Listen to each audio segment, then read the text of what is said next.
ये तो ऐसा मौजू है जो मेरे बड़े दिल के करीब भी है और हमेशा आप भी सुनते रहे हैं। हम तो 7th NFC award Pakistan Peoples Party ने बड़ी सादा अक्सरियत से किया, 18वीं तरमीम भी की और आपने जो रियासत की डिफिनीशन सामने रखी। बात यह, हम खुद जो सियासी जमातें हैं जब हुकूमतों में आते हैं तो अपना इख्तियार जब लूज करते हैं तो गिला फिर हम किसी और से करते हैं। गुजारिश ये, हमारी सूबाई काबीना में तो अक्सर कहता हूं सत्तू पी के सोई हुई है, रेत की दीवार साबित होती है। हालांकि मैं आज चाहता था जो मैं सीएम साहब को अप्रिशिएट करूं जो उन्होंने आज एनएफसी के ऊपर पूरा दिन यूनिवर्सिटीज के ऊपर, ये मेरी बड़ी पुरानी देरीना ख्वाहिश थी। मैं खुद आज पेशावर यूनिवर्सिटी गया, आपने भी खसूसी शफकत की जो मुशर्रफ रसूल साहब को और उनकी पूरी टीम को बुला के हमें प्रेजेंटेशन दिलवाई। लेकिन मेरे चंद सवालात हैं इस सूबाई काबीना से। हम मानते हैं जो वफाक हमें हिस्सा नहीं देता नेट हाइडल प्रॉफिट में, हम मानते हैं फेडरल एक्साइज ड्यूटी हमें वफाक नहीं देता, हम मानते हैं अंडर आर्टिकल 158 जो गैस पे हमारा जो priority of requirement of natural gas है वो हमें नहीं मिलता,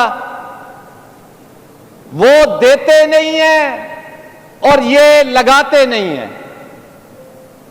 गुजारिश ये है, एनएफसी तो ये मांगते हैं जोरों शोर से, लेकिन पीएफसी का क्या बनेगा स्पीकर साहब, इसका जवाब कौन देगा? अगर आपने मुगलिया बादशाह वाली वजारत करनी है और सूबाई हुकूमत करनी है तो फिर तो आप में और वफाक में हमें कोई फर्क नजर नहीं आता। हम अपना राइट मांगेंगे, आपके साथ खड़े होंगे, आपके शाना बशाना होंगे।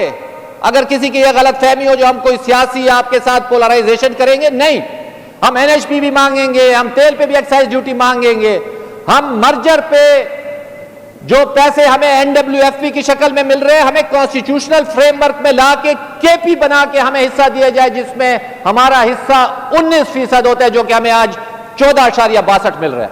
वो सारा हिसाब हम मांगेंगे। लेकिन ये हजरात भी तो हमें जवाब दें, मेरे 30,000 मकामी आबादी और मकामी नुमाइंदों को आपने पांव पे पांव रख के फारिग करके बिठाया हुआ है, उसको कौन देगा पीएफसी?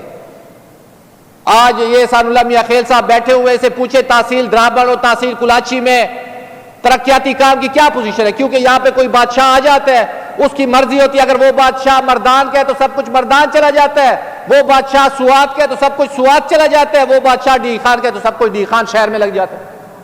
जनाब स्पीकर, जब तक आप इंस्टीट्यूशनल स्ट्रेंथनिंग नहीं करेंगे, ये डेमोक्रेटिक डेवोल्यूशन जो 18th अमेंडमेंट में हुआ था ये नहीं चलेगा।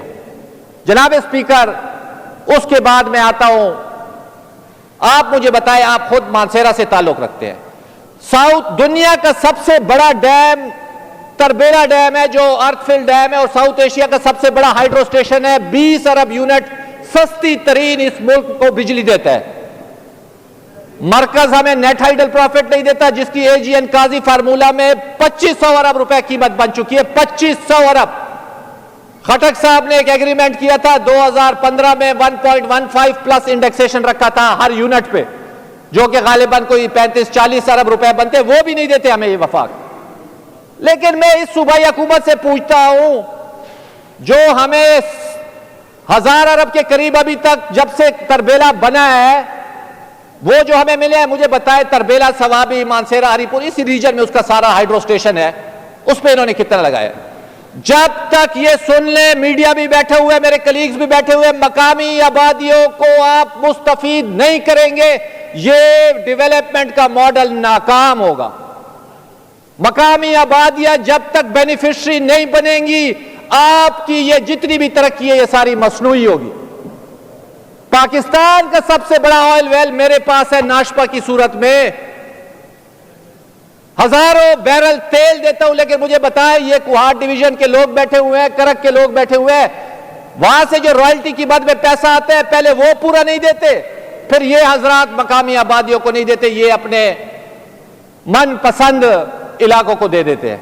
10% क्या होगा मुझे बताएं, अगर 100 रुपए में से आप उसको 10% देते हैं तो मकामी आबादियां आपको छोड़ेंगी काम को? कभी भी नहीं, दुनिया में ऐसा कोई मॉडल नहीं है। अगर आप मकामी आबादियों को इग्नोर करेंगे, वो आपकी किसी तरक्की की राह में आपके साथ शाना बशाना नहीं चलेंगे।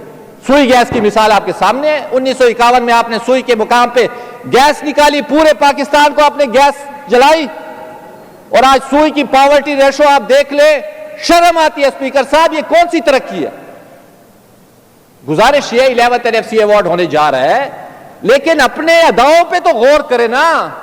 हम आपके साथ खड़े हैं, अभी भी प्रेस कॉन्फ्रेंस करके आए हैं, लेकिन आपको भी अपनी गिरबानों में झांकना होगा। ऐसे नहीं हो सकता जो सब कुछ हम उन पे डाल दें। उनसे भी मांगेंगे, वो भी कसूरवार है, वो भी हमें अपना कॉन्स्टिट्यूशनल शेयर नहीं दे रहे जो हमारा बनता है फेडरल। हम आपके साथ होंगे, आप लाएमल बनाए। हमने सिंपल में, मैं तो कहता हूं टेस्ट केस हमारे पास 7th NFC और 18th अमेंडमेंट है 2009 का। सिंपल मेजॉरिटी थी पीपल्स पार्टी के पास। हमने गंडासा उठा के नहीं किया, हमने गोली चलाओ गोली चलाएंगे वाली बात नहीं की, हम कफन पहन के इस्लामाबाद जाने की बात हमने नहीं की थी। हमने बामी इत्तेफाक से किया था। हमने तमाम पॉलिटिकल पार्टियों को साथ रख के गुफ्त शनीद करके तमाम उन पार्टियों को बिठाया था, चाहे वो मजहबी जमातें थी, चाहे वो कौमी जमातें थी, चाहे वो राइट थी, चाहे वो लेफ्ट विंग थी। हमने इसके ऊपर 6 महीने लगाए और 73 साल की तारीख में पहला ऐसा NFC अवार्ड दिया जो कि आबादी के अंसर से निकलकर 4 इंडिकेटर की बुनियाद पे था। जनाब स्पीकर साहब, अगर करने पे कोई आए, अगर आपने नारे लगाने हैं, रोड बंद करने हैं और तकरीरें करनी और देखना कुछ नहीं है तो करें। अगर आप कर सकते हैं, हम आपके पीछे हैं, आप कर दें। इस तरह नहीं होगा। हमें आपकी मंजिल से, मकसद से इतराज नहीं है, लेकिन तरीकाकार से इतराज है। आपकी मुलाकात अडियाला में नहीं होती, आप गालियां यहां पे निकाल रहे होते हैं।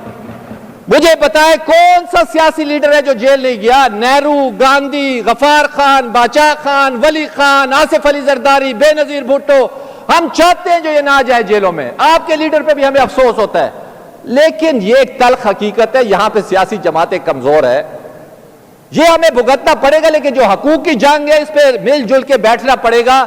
जिस तरह आपने अमन जिरगा किया, मैं तजावीज की तरफ आता हूं और वाइंड अप करता हूं। बुलाए इस कुर्सियों के ऊपर बिठाए अपने लोगों को। आपके यहां पे खैबर पख्तूनख्वा में ऐसे जरखेज ज़हन मौजूद है जो आपको रास्ता बताएंगे। मिलजुल के बैठते हैं और एक तरीकाकार तय करते हैं। लड़ाई झगड़े से नहीं होगा। पिछले रेजोल्यूशन में भी हमने कहा था तनाव कम करेंगे, और यह तनाव कम करेंगे तो 4 करोड़ लोगों को कुछ लेकर देंगे। साथ सबको बिठाए, पार्लियामेंट्री लीडर्स की एक खसूसी आप नशिस्त करवाए वजीर आला से और अपनी माशी टीम के साथ। और मेरी उसके साथ साथ तजवीज ये होगी, हमारे जो नॉन स्टैट्यूटरी मेंबर्स हैं खैबर पख्तूनख्वा के 11th NFC के हवाले से, मेरी तजवीज ये होगी इस हाउस पे आप इस पे वोटिंग भी करवा ले, मुझे इस पे इतराज नहीं है। मेरी तजवीज ये, हमारे NFC पे लीडर ऑफ द हाउस और लीडर ऑफ द अपोजिशन दोनों जाए और यकजबान हो के अपना मुकदमा इस्लामाबाद की ऐवानों में लड़े और यहां पे हकूक लेकर आए। और ये अनप्रेसिडेंटेड होगा। हम आपके साथ है, पीपल्स पार्टी आपके साथ है, क्योंकि हम इस काम में अपने आप को एक्सपर्ट नहीं बोलते, लेकिन ये काम हमने किए हैं। 2009 में हमने 7th NFC सिंपल मेजॉरिटी से किया है। मैं उस बात पे नहीं पढ़ता जो आपने 9वीं और 10वीं में क्या गंद किया था। वो डॉक्यूमेंट मौजूद है, तारीख का हिस्सा है। इमरान खान साहब खुद कहते थे जो भाई यार वफाक जो है इस बजट में काम नहीं कर सकते, इसको रिवर्स करें। लेकिन हम उन चीजों में नहीं पढ़ना चाहते, पॉलिटिकल स्कोरिंग नहीं करना चाहते। हम कहते हैं खैबर पख्तूनख्वा के हकूक के ऊपर एक प्रायोरिटी लिस्ट बनाए, उसका तरीकाकार तय करे, मरकज के साथ तनाव को कम करे, आए मिलकर खैबर पख्तूनख्वा का 5000 अरब का जो माशी मुकदमा है उसके लेने के लिए इस्लामाबाद की हर ऐवान में हम आपके साथ सियासी जंग लड़ने के लिए तैयार हैं। मैं आखिर में आपका मशकूर हूं और खासकर मैं फिर दोबारा कहता हूं वज़ीर आला साहब का ये इक़दाम, उन्होंने खैबर से लेकर वजीरिस्तान तक और वजीरिस्तान से लेकर चतराल तक तमाम इल्मी दरसगाहों में NFC पे जो बहस करवाई है, ये एक तारीख रकम की है उन्होंने, तारीख।